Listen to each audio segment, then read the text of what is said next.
Labai laukiam linkėjimų iš Daukanto aikštės. Ponas ir ponai, Jo ekscelencija Lietuvos Respublikos prezidentas Gitanas Nausėda.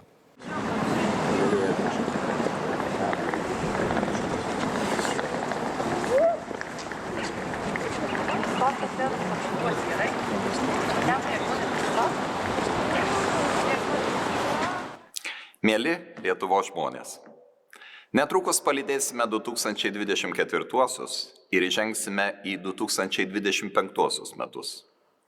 Praėjusius metus pažymėjome šauniais Lietuvos sportininkų startais olimpinėse ir paralimpinėse žaidynėse, mūsų kultūros triumfu Lietuvos sezone Prancūzijoje.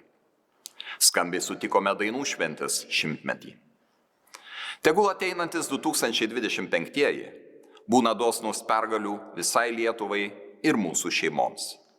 Tegul jie atneša daugiau susiklausimo, ramybės ir gerovės visiems Lietuvos žmonėms.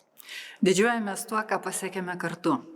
Laimingų ir prasmingų naujųjų metų.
Su naujaisiais metais Lietuva!